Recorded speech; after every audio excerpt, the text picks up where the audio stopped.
eh, pero bueno, Qué un bueno. gusto Lo bien. tener aquí al doctor Roberto Ventura en línea. Bienvenidos todos a este living virtual que se llama Todo lo que siempre quisiste saber sobre el Alzheimer y nunca te Upa. animaste a preguntar. El doctor Roberto Ventura está conectado desde la ciudad de Montevideo, Uruguay. Es neurólogo y un gran amigo de Alzheimer's Disease International, que organiza este encuentro virtual junto con la Fundación León, en el marco del Mes Mundial del Alzheimer que estamos transitando.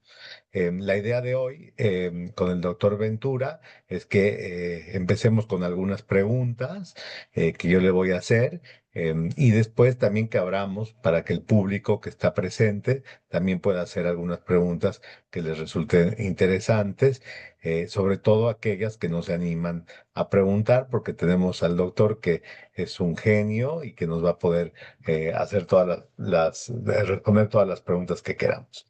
Así que muchísimas gracias por sumarse a todos y sobre todo al doctor, que siempre es un placer poder escucharlo. Bueno, si le parece, voy a empezar con la primera pregunta que me parece que es importante como disparador, y después sigo con algunas yo y como decías, después el público puede tener el micrófono. La primera pregunta, doctor Ventura, ¿qué es la demencia? ¿Qué pregunta? Bueno, ¿se escucha bien? Sí, perfecto, doctor. Bueno, es una buena pregunta porque siempre se confunde con una enfermedad determinada.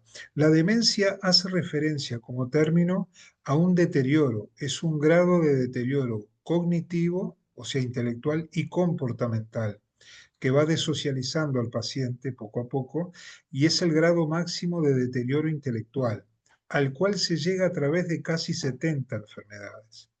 Una de ellas es la enfermedad de Alzheimer, otra es la demencia frontotemporal, Parkinson en muchos casos, vascular, postraumático. Así que la demencia es un grado de deterioro causado por muchas enfermedades. Pero cuando uno habla de demencia siempre hace referencia a la enfermedad de Alzheimer, que es la que seguramente da demencia, pero no es la única causa, pero es el 66% de todos los casos. Así que Alzheimer no es demencia necesariamente en los primeros estadios, y demencia no es que sea una enfermedad, sino un grado de discapacidad, de deterioro, que está clasificado en los manuales internacionales, en la CIE-11 y en el DSM-5-TR, aunque no están de acuerdo entre ellos, pero más o menos la idea general es esa. Y la palabra demencia se está desterrando del mundo anglosajón, porque el mundo anglosajón no quiere usar más esa palabra y usa trastorno neurocognitivo mayor en sus diferentes grados. Y ahí hay un tema hasta médico-legal cuando no se ponen de acuerdo los manuales, porque en ese rótulo que hace el DSM-5-TR involucraría personas que tienen que ser ayudadas, pero que no necesariamente perdieron su juicio y razonamiento. La primera pregunta es, ¿podría ser que se clasifiquen en ese grado o en ese casillero personas que todavía pueden tomar decisiones a pesar del deterioro? Y sí, eso está pasando. Así que demencia es eso y las causas son variadas. Perfecto, doctor. Y la segunda pregunta que tengo y que tiene que ver justamente con el tema de las causas, ¿se puede prevenir el Alzheimer o es pura cuestión de genética, es hereditaria, es mala suerte? Bueno, es buena pregunta y muy vigente, porque yo en la facultad enseñaba que no se podía prevenir. Sin embargo, desde hace unos años se sabe que hay dos tipos de condiciones. Hay personas que nacen con tres alteraciones o tres mutaciones posibles, que sean el cromosoma 1, en el 14 y en el 21, que son genes causales. Quiere decir que el que tiene esas anomalías, una de ellas, va a ser sí o sí la enfermedad de Alzheimer. Después hay sí, más de 100 lugares, más de 100 genes de susceptibilidad, que podés hacerlo o no. Quiere decir que esa es la población en riesgo, pero existen factores de prevención. Quiere decir que ahora se sabe que un porcentaje de esta gente en riesgo se puede prevenir, sí, la enfermedad. llevando una dieta, como ya se sabe, las tres patitas del esquema es una dieta saludable al estilo mediterráneo, con poca carne roja, con mucho pescado, bueno, pollo y legumbres, ejercicio físico y ejercicio intelectual. Evitar el, el- el estrés, que es casi imposible, pero por lo menos cuanto más tranquilos vivamos y en armonía, llevando una vida sana, si estás en riesgo, aparentemente entonces se puede evitar. Son 14 factores de riesgo que habría que combatir. Y en cuanto a la dieta, uno piensa que haciendo dieta de vez en cuando está previniendo. Se sabe que esa dieta tiene que ser continua. Durante varios años, esa dieta sana, evitando siempre estas carnes rojas y algunas otras comidas que producen ese riesgo aumentado. Es importante porque, digo, el factor principal es si uno hace entrenamiento cognitivo o no, como una de las tres pilares, y yo siempre digo que siempre es bueno estar en ejercicio intelectual porque hay gente, por ejemplo, que se jubila y deja de tener actividad, y siempre es bueno estar enganchado con actividades sociales. Referente a eso, mucha gente pregunta en el consultorio, ¿es bueno hacer crucigramas? ¿Puedo prevenir leyendo? Y yo siempre le digo, miren, todo eso es bueno, pero nada suplanta la vida social. Sociabilizar, música, tomar algo con amigos, conversar, bailar, estar en reuniones, siempre eso estimula mucho más el cerebro que estar solo, por ejemplo. Y hay que evitar los estados de ánimo depresivos también, que son factores de riesgo. Doctor, y olvidarse cosas siempre significa que empieza el Alzheimer. ¿Cómo podemos diferenciar, por ejemplo, entre un despiste y un síntoma de demencia? Perfecto, mira, ese es el capítulo de lo que se llaman quejas subjetivas. Siempre nos han enseñado a que la queja subjetiva es de memoria, pero es de varias cosas.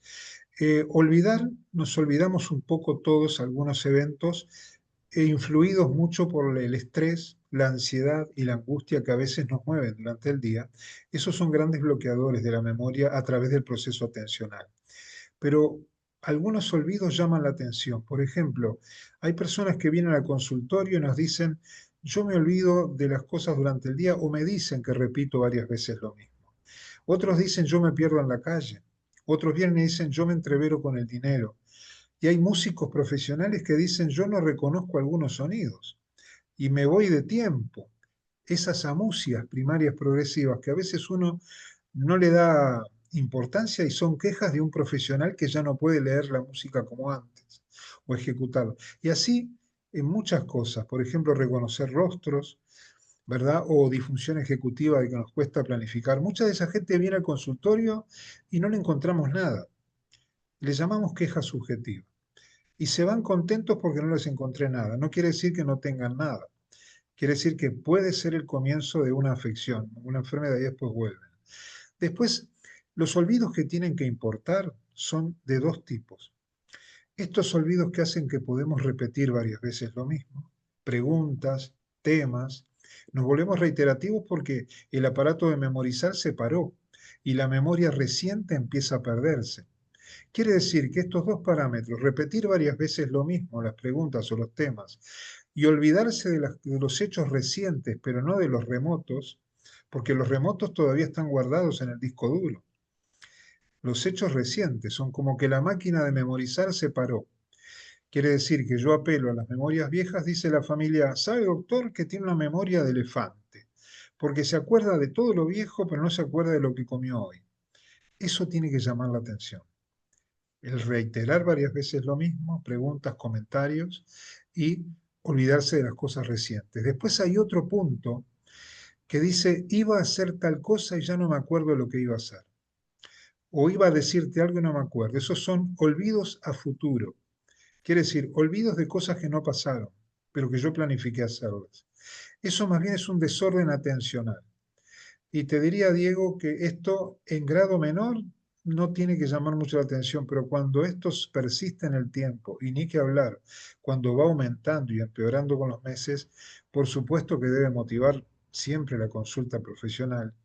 Y el estudio que da en el clavo muy profundo con este tipo de problemas es el estudio neuropsicológico. El estudio neuropsicológico profundiza en todas las capacidades cognitivas, no solo en la memoria, en varias: lenguaje, gnosis, praxias, perderse en los espacios, tener problemas de cálculo. Quiere decir que hay olvidos que no tienen importancia y otros que sí.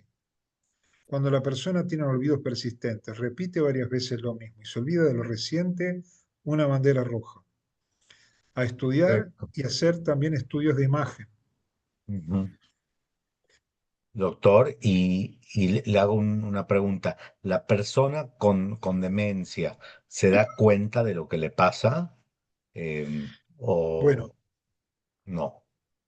mira, es una pregunta muy buena porque esto sirve para la psicoeducación familiar.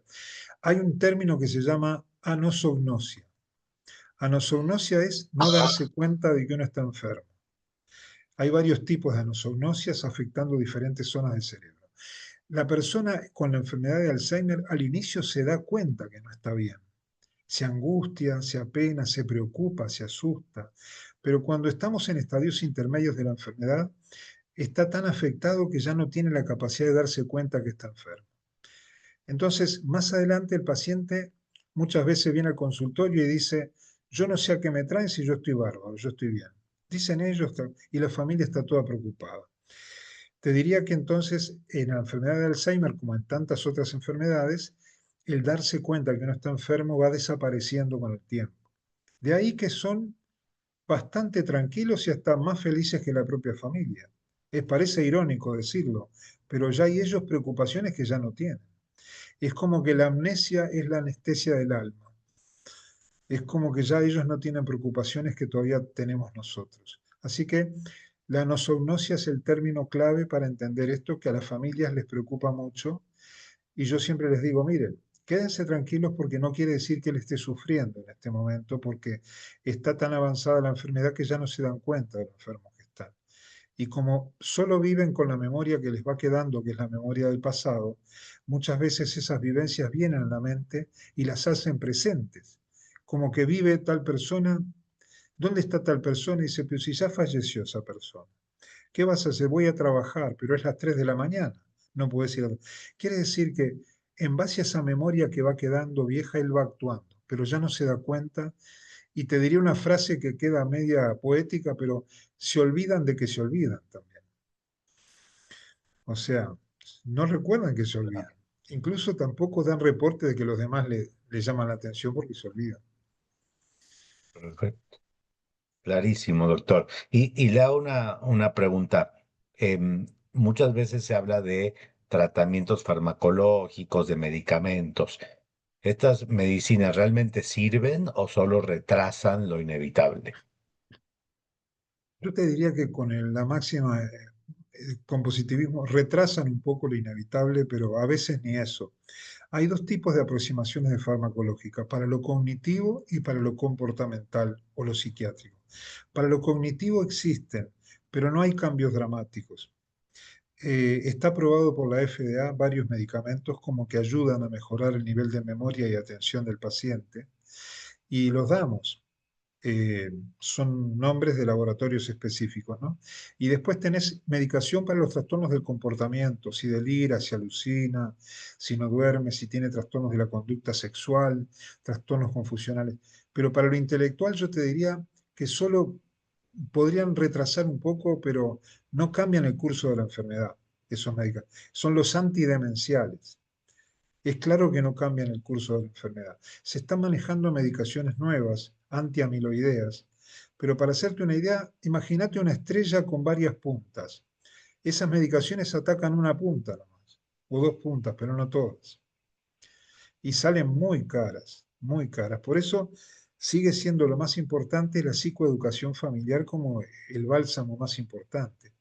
La familia, cuando sabe de qué se trata, hasta dónde va el límite de ellos, hasta dónde puede ir la medicina, y sentir que están haciendo las cosas bien, la sensación de culpa desaparece.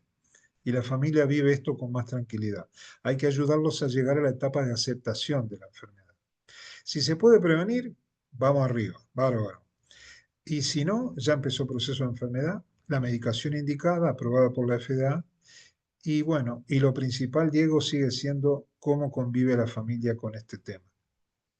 Porque no todas las Pues, familias son iguales, ni todos claro. los cerebros son iguales. Doctor, ¿y usted ha tenido la oportunidad de viajar a diferentes países y conocer las realidades bueno, de diferentes comunidades, ¿no?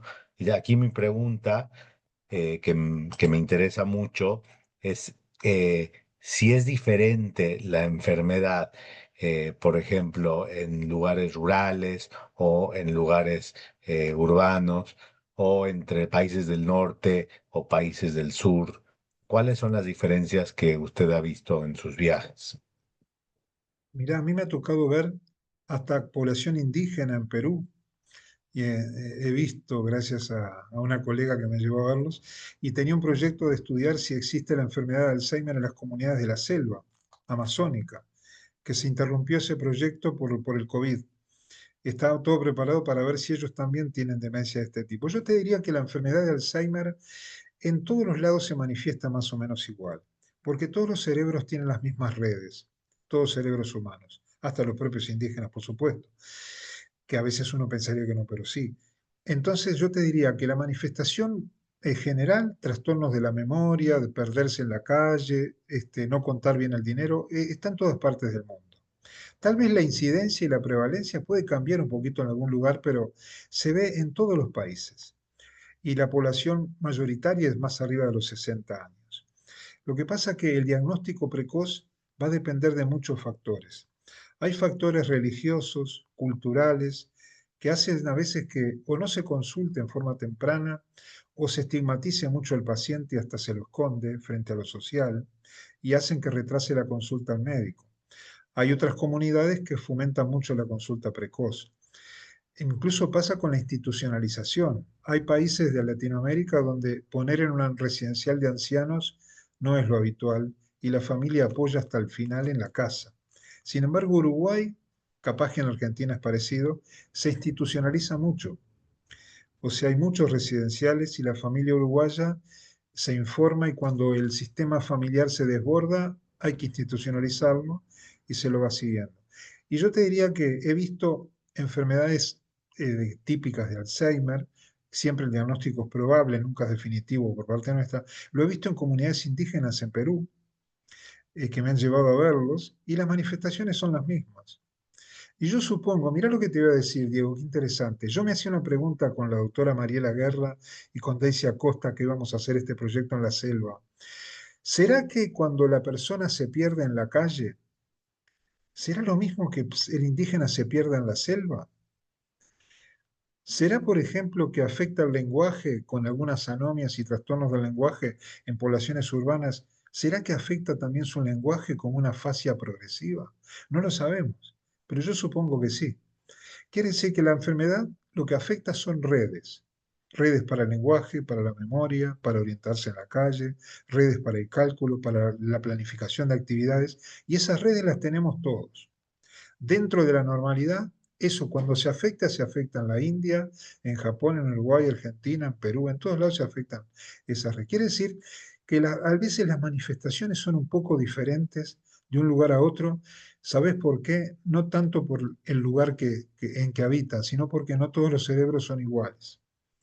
Y la enfermedad de Alzheimer no empieza igual en todos. Ahí vas a ver, Diego, y me ha pasado, que están todos con el mismo rótulo, enfermedad de Alzheimer, y sin embargo las manifestaciones son bastante diferentes. O está el diagnóstico equivocado, o el cerebro de esa persona y en la enfermedad en esa persona empezó por un lugar diferente. Por ejemplo, las amusias primarias progresivas es que el paciente empieza a no entender la música cuando es músico profesional. Después siguen trastornos de la memoria, trastornos del cálculo mental, no reconoce los rostros. Otra persona empieza de otra manera, a perderse en la calle. Otra persona empieza a no reconocer rostros y otros empiezan con un comportamiento alterado. Sin embargo, cuando la enfermedad aumenta, empiezan a afectarse más redes y ahí empiezan todos los otros síntomas. Pero lo importante como mensaje a dejar es que no todo problema de la memoria indica que es una enfermedad, ni el inicio de un Alzheimer, y que no todos los cerebros son iguales, por tanto no se manifiesta igual en todas las personas, aunque tengan el mismo rótulo. Y después está el gran capítulo, no todas las familias son iguales. Hay familias que avisan pronto y otros que están muy negados. Yo he visto pacientes muy afectados que la familia me dice, no, no tiene nada. A veces se hace el loco, se hace el vivo y repite las cosas y no quiere vestirse porque quiere que yo lo vista. No, es una praxia del vestir y hay que enseñarlo. Y acordate, Diego, que muchos problemas no empiezan por lo intelectual, sino por el comportamiento. Hay personas que tienen un comportamiento raro, como la demencia frontotemporal, desocializante, que dicen y hacen cosas que están fuera de lo social y todavía no tienen ni siquiera trastornos de memoria. Se llama síndrome comportamental progresivo. Y eso bien puede ser el inicio de una enfermedad frontotemporal. Como los trastornos del lenguaje afasias primarias progresivas, hay de varios tipos, pero en la demencia frontotemporal son muy frecuentes. Es un tema precioso, por eso lo importante es ver que en la consulta precoz, que se llegue lo más precozmente al estudio neuropsicológico, lo más precozmente a las imágenes, resonancia, SPEC cerebral, PET, y ahí se acerca mucho al diagnóstico y ahí se asesora a la familia en ese largo camino para aceptar la enfermedad que hasta ahora no hay forma de parar. Doctor, bueno, nosotros hace unos años hablamos mucho de pandemias, ¿no? Con la pandemia del COVID. ¿Usted cree que la demencia es una pandemia a nivel mundial? Y bueno, eh, según la acepción que le demos al término pandemia, primero tenemos que saber que no es contagiosa, no se transmite por ningún elemento salvo que sea una demencia originada, por ejemplo, por el COVID o por el SIDA, yo vi pacientes con demencias en la enfermedad del HIV, y también por el COVID he visto que pacientes con un leve deterioro pasaron a tener un deterioro importantísimo, casi demencial en muchos pacientes. Yo creo que no es una pandemia por contagio, pero sí es tan frecuente en todo el mundo que es como si se considerara una pandemia. Pero creo incluso que las cifras que se reportan son menores a las reales, porque hay todo como una epidemia silenciosa. Hay muchos pacientes que ya empezaron a tener síntomas y todavía no consultaron, o las familias muchas veces no consultan, no ayudan a la consulta. La cifra debe ser mayor la reportada y pienso que como pandemia formalmente, y yo diría que no en cuanto a que no se transmite por ningún elemento, pero sí figura como, digo, aparenta por el número de casos, que es casos en todo el mundo, y creo que ha mejorado el diagnóstico, por eso se ven cada vez más casos, o se reportan más. Nos han dicho muchas veces que el término demencia senil ya no existe. ¿Esto es cierto, doctor? ¿No se debe usar? ¿Es correcto o es incorrecto? Bueno, muy bien. Antes se decía la etapa presenil era antes de los 65 años y la etapa senil después de los 65. Toda demencia que empezara antes de los 65 era presenil y que la que empezaba después de los 65 era una demencia senil. Si nos guiamos por ese esquema, el SIDA originaba demencias preseniles. Y la enfermedad de Alzheimer en Augusta Deter tenía 58 años. Era una demencia presenil, la paciente de Alzheimer. Era presenil. Yo te diría que son términos ya viejos que no se utilizan.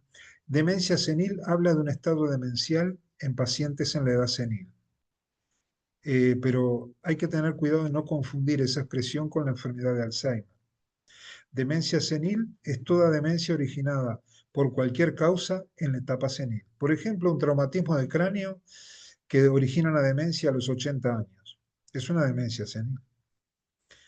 Y el traumatismo de cráneo que se ve lamentablemente en muchos jóvenes que quedan como dementes a los 20 años son demencias preseniles, postraumáticas, pero no por la enfermedad de Alzheimer. Yo Está diría que más son términos, asociado a a la edad de aparición que la enfermedad sí, en sí. claro. Bien, Senil y presenil hace un corte por la edad, más que nada, bien. que ya no se usa mucho. Y muchos familiares, bueno, cuando se acercan, una de las grandes preocupaciones es si el Alzheimer es hereditario. Si ellos, bueno, tienen a su familiar que tiene Alzheimer, la preocupación es que ellos también lo van a tener. ¿Esto es así? ¿No es tan así? ¿Qué considera usted, doctor? Eso es una pregunta muy frecuente en los consultorios. Yo te diría que hay que desprender primero, partir el razonamiento de que la gran mayoría de los casos son casos esporádicos. Quiere decir que muchos de ellos no tienen carga familiar, la gran mayoría. Por eso siempre digo que no necesariamente es hereditario. Hay escasas familias a nivel mundial que se ha seguido un patrón genético, muy estudiados en Colombia también, que son casos hereditarios. Pero te diría que es un porcentaje extremadamente bajo.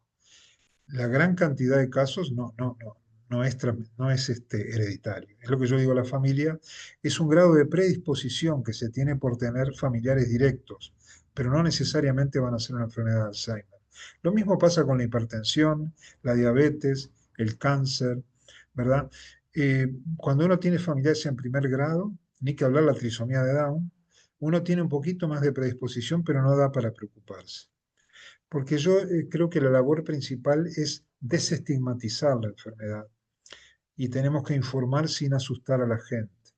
Y es bueno decirle siempre, mira, no porque tu madre tenga la enfermedad vos la vas a tener. Simplemente lleva una vida sana, lleva la vida lo mejor que puedas con ejercicio físico, con poco estrés, con mucho éxito, no importa la carrera que sea, pero que uno sienta felicidad con su propia vida. Es el estado ideal. Perfecto, No sé si doctor. se Y entendió bien otra, el otra concepto. pregunta que también se hace muy frecuentemente. ¿Se puede morir de Alzheimer? Esa es una pregunta muy, muy buena que me la han hecho muchas veces. La verdad es que el paciente con la enfermedad de Alzheimer vive muchos años, porque los cuidamos mucho. Y a veces se van los cuidadores antes que el paciente. Yo te diría que en el caso de la enfermedad de Alzheimer, no de la frontotemporal y otras enfermedades, en la enfermedad de Alzheimer prácticamente no acorta la vida. No en forma que llame la atención. ¿Por qué fallece una persona con Alzheimer? Y por las complicaciones, porque no se cuida a sí misma, porque está quieta en la etapa de Global Deterioration Scale grado 7, que es la postración, está siempre en la cama o en el sillón y ya no camina, fuera de ambiente, pueden estar varios años así.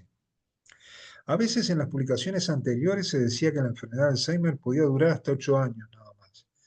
Y eso no es así. Yo tengo pacientes que tienen enfermedad hace más de 20 años y más también. O sea, realmente yo creo que lo principal es lograr que la familia acepte la enfermedad, cuidar al paciente en la casa o en un residencial, y el paciente puede vivir muchos años con la enfermedad, siempre y cuando no se fracture, no se infecte y no aparezcan otras enfermedades.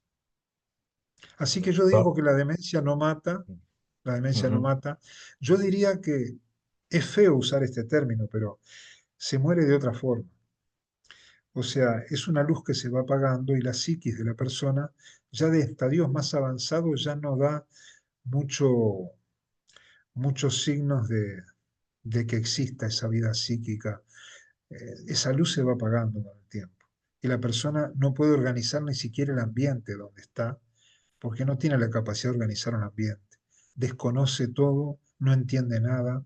Y lo último que se pierde, lo último, es la capacidad de disfrutar de la música.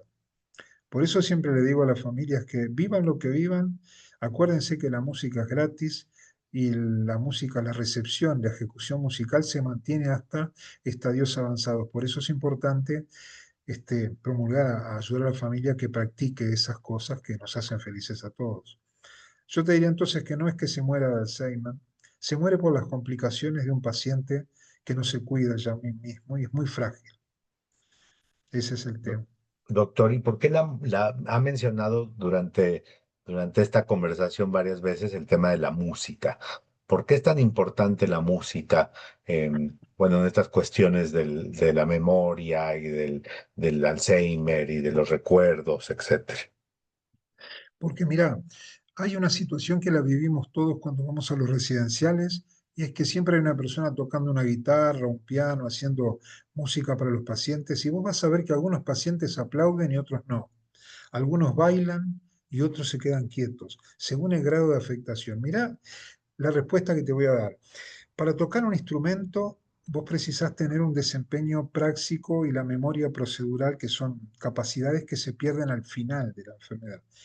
Pueden seguir tocando un instrumento hasta estadios avanzados, sobre todo la percusión, y pueden entender la música hasta estadios avanzados. A veces no entienden lo que vos le estás diciendo porque no comprenden lo del lenguaje, un fenómeno agnóstico y hasta afásico también, pero pueden entender los sonidos.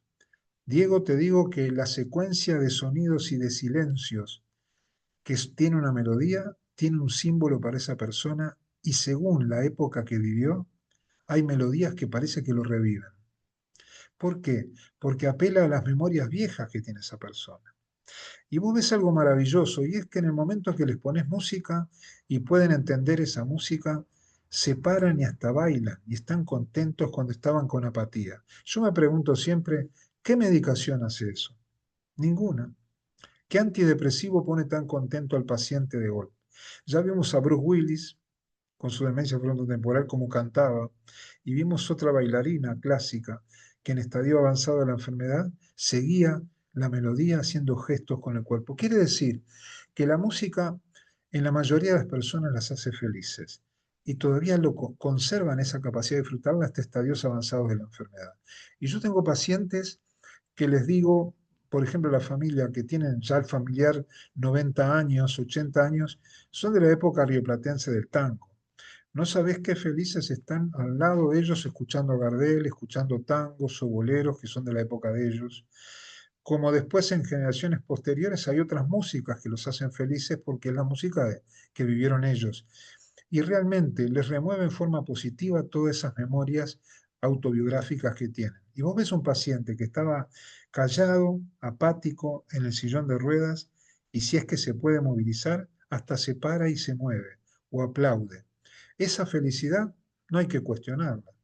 Me dicen muchas veces, ¿para qué le vas a hacer música si después se olvidan de todo? Bueno, pero la felicidad que le damos, aunque sea transitoria, no hay que cuestionarla. ¿Cuántos momentos felices vivimos nosotros si no nos acordamos? Pero valió la pena vivirlos. O sea, hay que darle felicidad porque a la familia también los hace felices cuando los ven felices a los pacientes. Si nosotros probamos en un estudio que lleva 3 años que el efecto de la música es más duradero que la estimulación misma. O sea, vos dejás de aplicar música, pero el paciente quedó modificado en forma positiva. Y dura un tiempo, 1 hora o lo que fuera, y el paciente quedó como excitado en forma positiva. Hay pacientes que no responden porque la afectación de la demencia es muy fuerte. La música es importante. Nosotros dedicamos un capítulo de un libro justamente a la estimulación musical en la enfermedad de Alzheimer. Es importante, ¿por qué? Porque no tiene efectos colaterales, no es tóxica y es gratis. Entonces, me Doctor, parece que es algo importante, sí. y le hago una pregunta en cuanto a las edades y ya le abro las preguntas al público. ¿Hay alguna edad eh, que usualmente aparece el Alzheimer? ¿O hay, por ejemplo, algún límite de edad en donde ya no nos tenemos que preocupar tanto por el Alzheimer? ¿O puede aparecer en cualquier momento de la vida? Mirá, generalmente se decía que entre los 40 y los 90 años podía aparecer la enfermedad y que más allá de los 90 años solía no aparecer. Pero ahora vimos que después de los 90 años aparece una enfermedad muy similar, late, que de alguna manera también es un proceso degenerativo. La demencia, si hablamos del Alzheimer, generalmente aparece después de los 40 años, de los 50. La gran carga es después de los 60. Pero hay un caso extraño descrito en un libro que yo me acuerdo leí en el año 91, de un niño que tenía las alteraciones neuropatológicas de la enfermedad de Alzheimer. Son casos de libro, pero únicos, pero regularmente la masa poblacional es de arriba de los 50, 60 años. Y ya te digo, las formas precoces que se presentan entre los 40 y los 50 años suelen ser atípicas. Quiere decir que se muestran un poco diferentes y más agresivas cuando son jóvenes que los pacientes después de 60, 65 años. Más agresivo quiere decir cursos más rápidos, empiezan por otros trastornos que no son de la memoria, como son problemas para escribir, para leer, ¿verdad? Otros desempeños lingüísticos, porque los mayores de 60 años regularmente la mayoría empieza con trastornos de memoria, 90% de los pacientes, pero hay un 10% que empiezan de forma atípica. Esas formas atípicas se ven más en los pacientes más jóvenes. En los más viejos son las formas clásicas las que predominan. Perfecto, doctor, que la verdad que súper interesante. Y voy a empezar a leer algunas preguntas que aquí los participantes empezaron a escribir en el chat y también si alguien tiene ganas, pueden escribir su pregunta, también pueden levantar la mano y decirla en voz alta si gustan, pero vamos a empezar con los que ya empezaron. Tenemos por una parte Sandra Llanos que pregunta, ¿qué sucede con esa angustia que aparece cuando se dan cuenta que hay un cambio en su vida? ¿Cómo se aborda esa situación? Bueno, eso es la penosa conciencia de morbidez, dicho que técnicamente la conciencia de que algo está pasando, de que uno se siente diferente al resto y con un menor funcionamiento. Esa conciencia se tiene durante mucho tiempo al principio de la enfermedad y se angustian, sí, se deprimen y se asustan. Entonces, yo creo que esos pacientes son bien pasibles de la reeducación temprana, cognitiva, y un asesoramiento y un abordaje psicológico de esos pacientes, donde se puede trabajar muy bien el tema de la aceptación de lo que está pasando y cuidarse y guiarlo para una vida bien sana. Hay medicación que se da también en esos periodos para la penosa conciencia de morbidez, donde suele predominar la angustia y la ansiedad. También algunos cuadros depresivos. Y cuando ven que eso va aumentando, bueno, realmente la familia alarmada y el paciente muy angustiado se van suplantando después por una familia a la que tenemos que enseñarle cada vez más cómo es la enfermedad y el paciente va dejando de ser tan consciente de que está enfermo y empieza la nosognosia. Pero en esos casos iniciales hay que apoyarlos, hay que distraerlos, hay que mostrarles, no hacerlos sentir enfermos y sobre todo, Diego, enseñar a la familia a no recriminarle las equivocaciones que tiene. No hay que discutir con el paciente, no hay que mostrarse molesto porque nos repita lo mismo varias veces. La educación familiar redunda en una mejoría de la calidad de vida del paciente. No hay que exigirle cosas que no puede hacer, no hay que frustrarlo, porque dice, no, hacelo solo, vestite solo, haz esas cosas solas porque, doctor, yo creo que lo estoy atrofiando si lo ayudo. No, al contrario, lo que ve que no puede hacer, no lo puede hacer. Ayúdelo. Déjelo que lo haga solo, pero si usted ve que hay muchas dificultades, no lo haga sentir disminuido. Ayúdelo.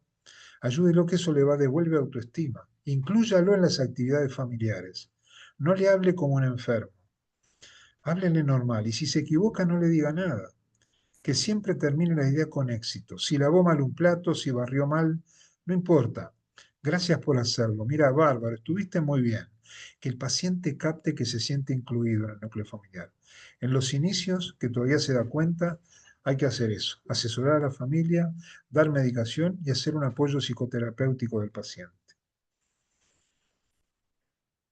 Muchas gracias, doctor. La siguiente pregunta. ¿Es importante hacerse estudios cuando uno tiene una carga genética, por ejemplo, madre con Alzheimer? Esto pregunta Laura Márquez. Mira, yo pienso que sí, que es importante hacerse estudios, pero en Uruguay por lo menos pasa que gran parte de los estudios que se hacen dan probabilidades, no son diagnósticos definitivos. Entonces, en esas probabilidades hay un porcentaje que puede no tener la enfermedad y ser otra cosa y quedan asustados. Yo les digo que el estudio genético se lo pueden hacer. Si hay una gran susceptibilidad de tener la enfermedad, rápido a generar un estilo de vida lo más sano posible, combatir el estrés y si empezaron síntomas, acompañar con medicación y el apoyo psicoterapéutico de esos pacientes. Pero yo no mando regularmente estudios genéticos, porque para que me den porcentajes de probabilidad, salvo que sea un caso a estudio o un caso de interés científico que forme parte de un trabajo, generalmente yo los mando. Si no, muchas veces no los indico. El estudio del ApoE4 y otros líquidos cefalorraquídeos no los usamos de rutina acá en Uruguay. De rutina no se mandan para hacer diagnóstico aproximado de la enfermedad de Alzheimer.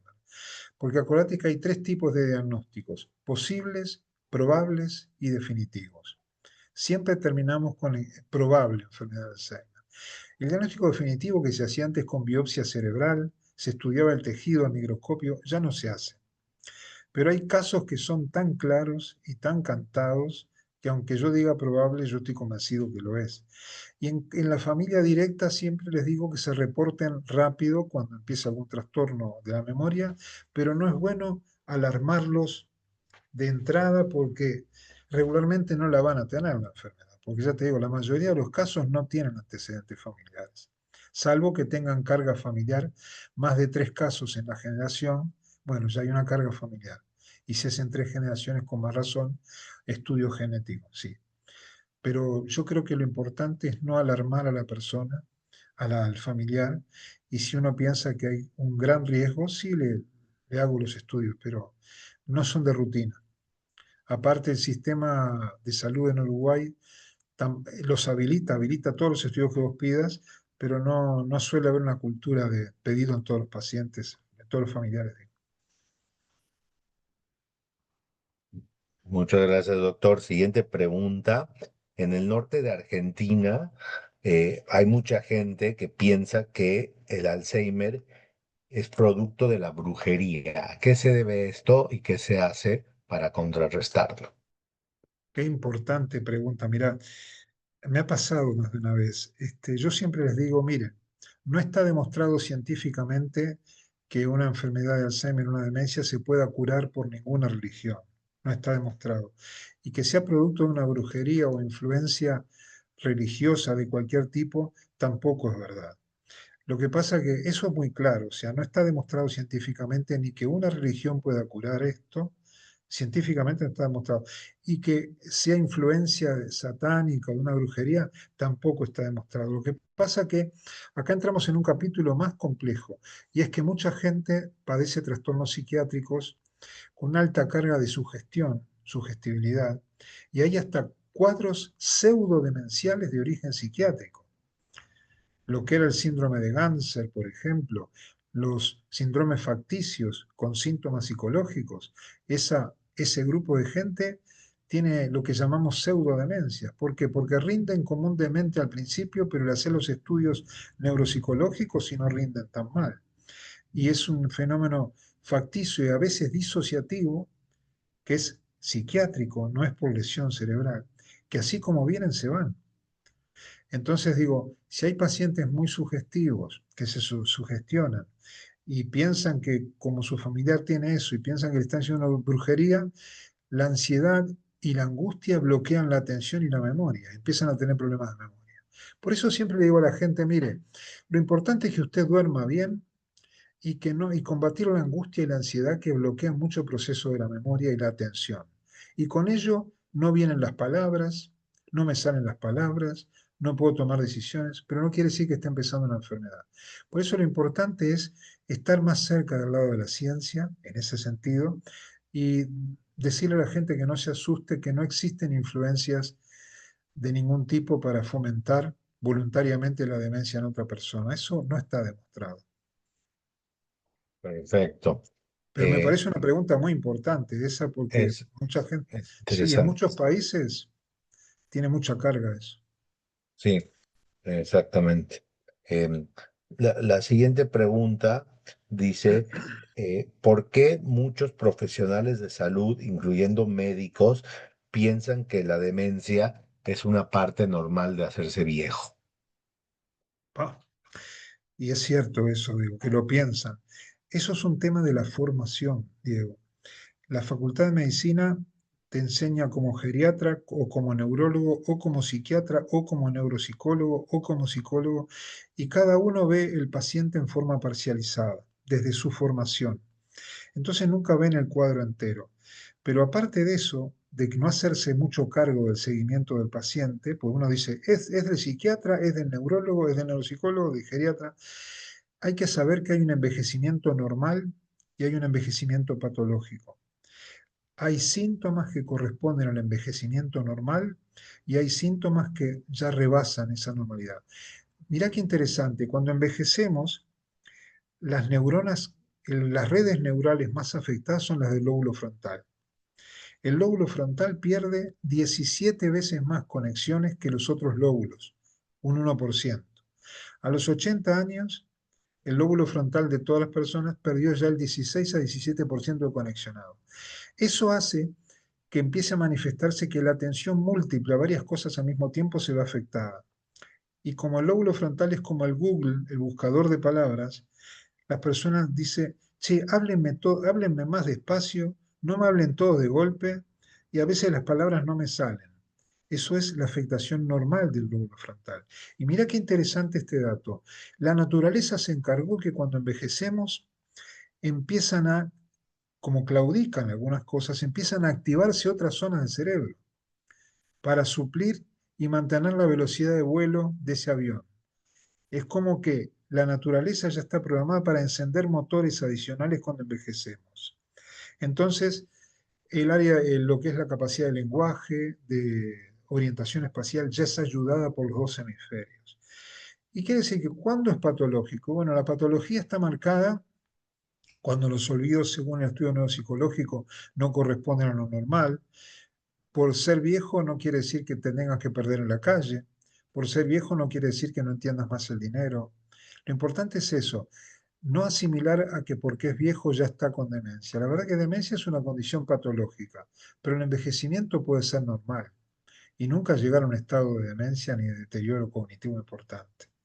Por eso hay que enseñar que hay un deterioro normal, que es normal para la edad, que ya está pautado eso, y lo más frecuente es la memoria y la atención, y otra cosa, la función ejecutiva. Todo eso tiene que ver mucho con el lóbulo frontal. La capacidad de planificar cosas, de lograr cosas más complejas, ya cuando no es muy anciano, ya hay cosas que hacía antes que no puede hacer y tener, pero es normal para su edad. Hay una pregunta que no me hiciste, pero yo siempre le tengo ganas de hablar en los congresos de eso, pero es muy arriesgado. Y yo digo, si el paciente vive 120 años, ya hay cosas que claramente su cerebro no puede lograr como cuando tenía 15 o 20 años.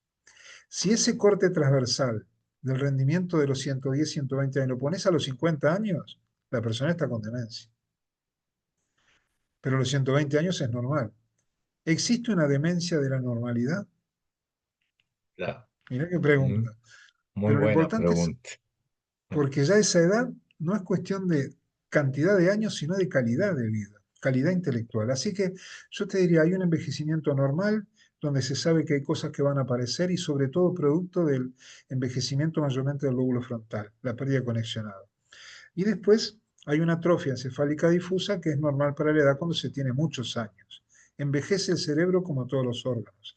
Pero lo principal hay que acordarse de esta clave. Lo patológico es perder la neuroplasticidad, la capacidad de aprender. Yo siempre digo lo mismo, tengo una tía mía fallecida ahora que empezó a estudiar italiano a los 73 años y se recibió de profesora a los 76 años y a esa edad empezó a enseñar italiano, hasta los 81 años que dejó. Y eso es saber que cuando se es viejo se sigue aprendiendo. Se puede tener la capacidad de desarrollo de capacidades intelectuales. Por eso la socialización del paciente es impresionante, es fundamental. Y que por ser viejo no quiere decir que hay cosas que ya no puedo hacer. Sí, naturalmente no voy a bailar como antes y naturalmente hay cosas físicas e intelectuales que capaz que no llevo a hacer, pero puedo hacer muchas cosas. La naturaleza se encarga de permitirme de hacer las cosas que yo voy decidiendo coherentemente. Y hay otro tema que es la apatía. La apatía que aparece también con el tiempo es ese paciente que de a poco se va apagando, que no es algo normal para el envejecimiento, pero el envejecimiento importante ya, la apatía ya va apareciendo, también por afectación del lóbulo frontal. Quiere decir que el envejecimiento del cerebro normal hace que vayan claudicando de a poquito algunas capacidades del lóbulo frontal, como la atención, la memoria por desorden disejecutivo, la planificación, el logro de tareas medianamente complejas, pero hay que adaptarse a cada edad. Hay un envejecimiento normal con capacidad de aprender y la naturaleza se encarga de encender motores adicionales en el cerebro, donde ya hay funciones que estaban altamente localizadas del lado izquierdo o derecho que son ayudadas ahora por los dos hemisferios. Fue descubierto en la escuela de Chicago. Este es un tema interesante. Doctor, nos queda tiempito para dos preguntas más. Primero quiero leer un comentario de Chacha Medina. Muchas gracias al equipo de Fundación León, ejemplar doctor Ventura, excelente exposición y coincidimos que la educación sobre la problemática es fundamental. Y vamos con una pregunta del doctor Luis Larcher que dice, ¿qué consejo se daría a una persona con deterioro cognitivo leve, todavía funcional, y a su familia que quiere seguir trabajando? Bueno, es un gran desafío porque yo creo que cuando se comprueba que es un deterioro cognitivo leve, hay que ver si abarca un dominio solo o varios dominios, si es un grado leve, moderado, severo, antes de considerarlo demencia, y depende de la complejidad del trabajo de él. Por ejemplo, hay trabajos simples que el paciente puede seguir haciendo y hay que ayudarlo a combatir el estrés y poder enfrentar su trabajo. Pero hay trabajos complejos que ya no conviene hacerlos y yo le aconsejo muchas veces, cuando hay un deterioro cognitivo leve, muy claro y ya de un grado más o menos moderado, hay alertas que yo le digo a la persona, mire, no conviene que se estrese en su trabajo cuando las cosas no le salen bien. Yo le pido que cuide su imagen profesional, cuide la imagen familiar y la imagen social. No es cuestión de empujar al paciente para que siga haciendo las cosas, hay que cuidar la imagen de esa persona y yo tengo muchísimos casos que puedo comentar de gente que no la quieren jubilar todavía y le evitan el trabajo y lo quieren tanto que lo tienen ahí y no puede trabajar. Y otros pacientes que el estrés por su incapacidad los lesiona. Y yo les aconsejo hasta jubilarse. Pero en deterioro cognitivo leve lo que hay son alertas. Que la familia ayude a cuidarlo y que el paciente no se exponga mucho en esos temas que lo estresan según la complejidad de su trabajo. A mí me pasó, por ejemplo, que había un edificio al lado de mi consultorio que se estaba haciendo que tiene 22 pisos en la zona de Tres Cruces. Y el calculista ingeniero estaba empezando una enfermedad de Alzheimer. Y yo tuve que, por más que era un deterioro cognitivo leve, alertarlo a él y casi alerto al de la empresa. Pero ¿qué te quiero decir con esto? Hay que ayudarlos, evitar las condenas y la estigmatización y alertarlos de que se protejan en su trabajo, proteger a los demás porque algunos siguen manejando con un deterioro extensible de nivel atencional y de memoria. Y hay que tener, por eso el consejo es, cuídese, le está pasando esto, mis sospechas diagnósticas son estas, vamos a profundizar, pero si el trabajo suyo es complejo y lo están estigmatizando por lo que le está pasando y el bullying que se da muchas veces, hay que evitarlo. Yo he llegado a aconsejar, aunque sea deterioro cognitivo leve, que tengan cuidado y si eso empeora, que dejen el trabajo, que se jubilen según la edad que tengan. Pero hay todo un tema anterior que es tratamiento medicamentoso, asesoramiento familiar y al paciente advertirle lo que le está pasando. Y ir juntos y acompañarlo y si en algún momento detectamos que en su trabajo y su desempeño hay peligro, hay que sacarlo de ese peligro. Correcto, doctor. Y le hago ya la última pregunta de esta noche que nos hace Sandra Llanos en cuanto a los alimentos. ¿Cómo motivar a la persona que tiene Alzheimer a alimentarse, ya que su apetito disminuye? ¿Qué estrategias se pueden seguir? Bueno, más allá del tipo de alimentos que se le dé, cuando avanza la enfermedad aparece una conducta del paciente que se llama oposicionista. Abrí la boca y la cierra, dame la mano, te la saca, come, traga esto y lo tiene en la boca. Esa conducta oposicionista requiere que uno tenga como es una estrategia de seducirlo, de acompañarlo, de tener mucha paciencia, porque pasan varias cosas. Por ejemplo, mantienen la comida en los carrillos, en la boca, después la escupen muchas veces. O mantienen la comida y se acumula tanto que cuando quieren tragar la comida se atora.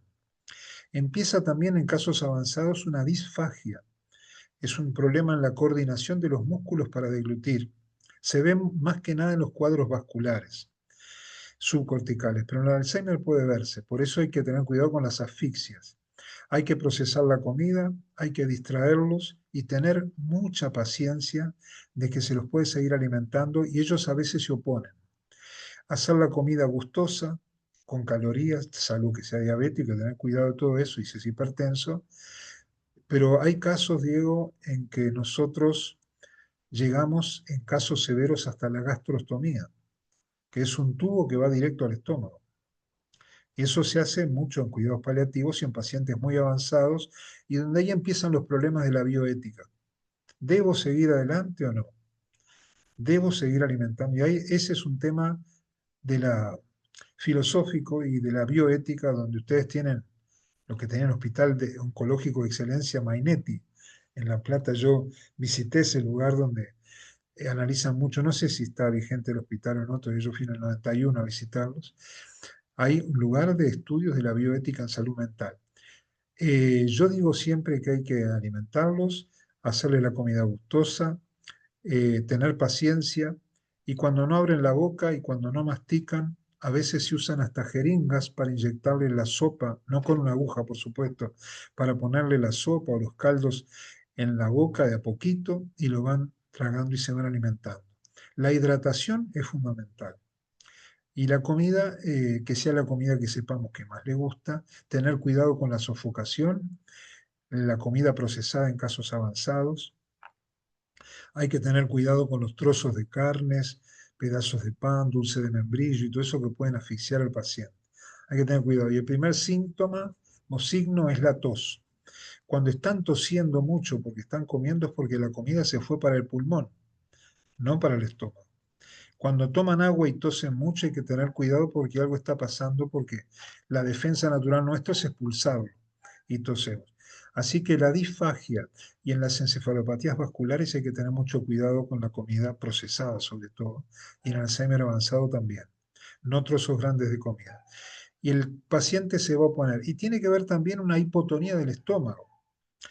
En los pacientes añosos el estómago pierde mucho el tono y las paredes se empiezan a tocar y de alguna manera la sensación de saciedad llega pronto y comen poquito y ya se sienten llenos. También hay cambios en el hipotálamo que tiene que ver con el centro de saciedad. Por eso el medicamento es la paciencia, distraerlos y alimentarlos de a poco, pero nunca dejar de hacerlo. Y después Perfecto, doctor. los casos extremos ya corren por la bioética y hay que ver si se sigue o no adelante. Por supuesto. Claro. Bueno, doctor, nos quedamos sin tiempo. La verdad que se fue volando esta hora.